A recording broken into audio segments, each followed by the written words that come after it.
दोस्तों, अब ये बात हर कोई अच्छे से जान गया है कि उत्तर प्रदेश में अधिकारी पूरी तरीके से बेलगाम हो चले हैं। किसी की कहीं पर भी कोई जवाबदेही नहीं है। जो मनाए, जैसे मनाए वैसे करो, कोई कहने सुनने वाला नहीं है। कानपुर का ही मामला देख लीजिए। Police joint commissioner VK Singh राज्य महिला आयोग की सदस्य अनीता गुप्ता को नोटिस भेजकर, लिखित नोटिस भेजकर हद में रहने को बोल रहे हैं। अनीता गुप्ता का गुनाह सिर्फ इतना है कि उन्होंने कानपुर के बर्रा थाने का औचक निरीक्षण कर लिया, जहां उन्हें महिला अपराधों से जुड़े रजिस्टरों में अनियमितता मिली, तो बर्रा थाने को नोटिस जारी कर स्पष्टीकरण मांग लिया। इस पर कानपुर पुलिस के अधिकारी उल्टा अनीता गुप्ता पर ही आग बबूला हो गए।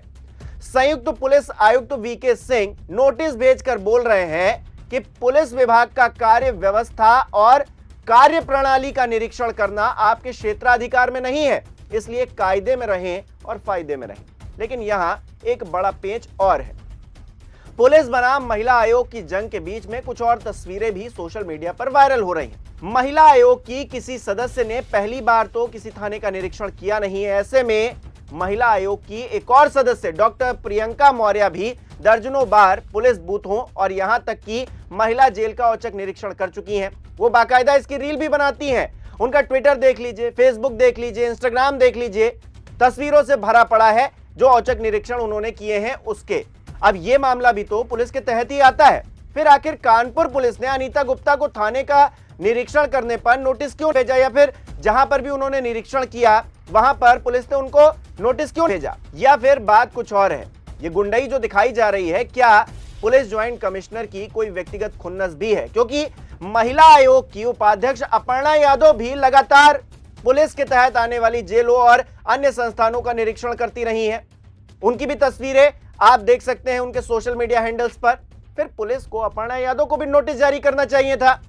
कानपुर पुलिस ने जब एक मानक तैयार कर ही दिया है तो हर जगह बराबरी देखी जानी चाहिए थी, चाहे वो अपर्णा हो, प्रियंका हो या फिर अनीता गुप्ता ही क्यों ना हो। सवाल यह है कि महिला आयोग जो एक संवैधानिक संस्था है, उसे अगर कोई नियम या निर्देश देना होगा तो वो कौन देगा? सीएम देंगे, कैबिनेट देंगे, चीफ सेक्रेटरी दे सकते हैं, या फिर कानपुर के जेसीपी देंगे? और अगर जेसीपी सही है तो क्या प्रदेश में अभी तक संवैधानिक संस्थाओं के निरीक्षण को लेकर ऐसा मामला कभी पहले सामने आया है? ये पहला और अनोखा मामला है दोस्तों। ये सिर्फ यूपी में ही संभव लगता है, क्योंकि यहां बाबा जी की सरकार है जिन्होंने अधिकारियों को फ्री हैंड दे रखा है, खुली छूट दे रखी है। जो मना है वो करो, कोई पूछने वाला नहीं है। यहां तक कि विधायक और सांसद तक परेशान हैं, उनकी शिकायतें तक नहीं सुनी जा रही हैं। यहां लखनऊ में बीकेटी के जो विधायक हैं भारतीय जनता पार्टी के, वो थाने पहुंच जाते हैं, कहते हैं भाई घपलेबाजी हो रही है, पुलिस लूट रही है आम लोगों को।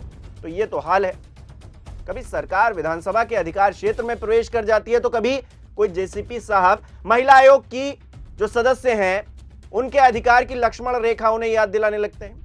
ऐसा लगता है जैसे इस प्रदेश में अधिकारियों की ही सत्ता चल रही है और उन्हीं के बीच में जंग छिड़ी हुई है, जबकि अपने कर्तव्यों और कमियों पर कोई ध्यान नहीं दे रहा है। किसी को यह समझ में नहीं आ रहा कि अगर कहीं पर कोई कमी बताई जा रही है तो उसको सुधार लीजिए। उल्टा कहा जा रहा औकात में रहिए, अपनी हद में रहिए, कायदे में रहोगे तभी फायदे में रहोगे। कानपुर में ये बहुत बोला जाता है, अवध क्षेत्र में बोला जाता है, तो वैसे ही हाल है। उल्टा रायता फैलने पर विनोद कुमार सिंह क्या कह रहे हैं, मैंने महिला आयोग को उनके अधिकारों की लिमिट बताने वाली नोटिस नहीं भेजी थी, सिर्फ पत्र लिखा था। लेकिन सवाल तो यह है ही नहीं, आपने नोटिस भेजी, पत्र भेजा, कुछ भी भेजा, व्हाट्सएप भेजा। मुद्दा सिर्फ इतना है कि क्या पूरे प्रदेश के लिए काम करने वाले एक आयोग को बतौर जेसीपी आप उसकी लिमिट याद दिला सकते हैं, बता सकते हैं कि आपकी लक्ष्मण रेखा क्या है? ऐसे तो कल को गोरखपुर का कोई पुलिस अधिकारी सीएम योगी आदित्यनाथ को पत्र लिख दे, कहते हर हफ्ते हेलीकॉप्टर से गोरखपुर आना जाना राज्य के संसाधनों और शहर की प्रशासनिक व्यवस्था दोनों पर बोझ बनता है, मत आइए आप, डेली अवॉइड करिए। प्रश्न तो यह है कि क्या इस दौर में नौकरशाही कार्यपालिका और विधायिका के बीच का जो फर्क है वो भूल चुकी है? क्या वो खुद में कार्यपालिका भी है, विधायिका दोनों बन चुके हैं?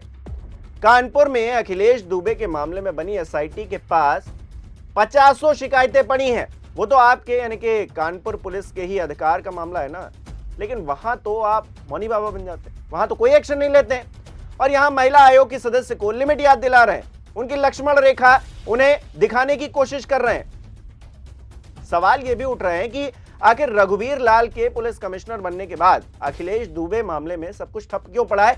सोशल मीडिया पर यह सवाल लगातार गूंज रहा है। जब अखिलेश दुबे मामले के मुख्य शिकायतकर्ता, जो कि खुद में बीजेपी के नेता और सांस्कृतिक प्रकोष्ठ के प्रभारी भी हैं, बाकायदा प्रेस कॉन्फ्रेंस करके एक आईपीएस का नाम ले रहे हैं, फिर उस आईपीएस से पूछताछ की हिम्मत क्यों नहीं हो रही? क्या यहां पर महिला आयोग ने पुलिस महकमे का हाथ पकड़ रखा है या फिर मामला कुछ और है? आप चाहते ही नहीं।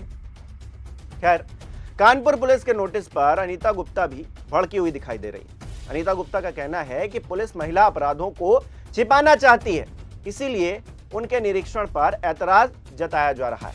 अनीता गुप्ता ने आरोप लगाया है कि नोटिस में जिस तरह की अभद्र भाषा का इस्तेमाल किया गया वो पुलिस अधिकारी की महिलाओं के प्रति मानसिकता को दर्शाता है। अब जब अधिकारी इस तरह की भाषा शैली का इस्तेमाल करेंगे तो फिर प्रदेश में एनसीआरबी के जो आंकड़े निकलकर सामने आते हैं कि महिला अपराध सबसे ज्यादा उत्तर प्रदेश के अंदर हो रहा है, तो उसमें कोई हैरान होने वाली बात तो नहीं लगती। महिलाओं के लिए इन अधिकारियों की यह मानसिकता है तो फिर आम जनता जो समाज गढ़ेगा वो कैसा गढ़ेगा?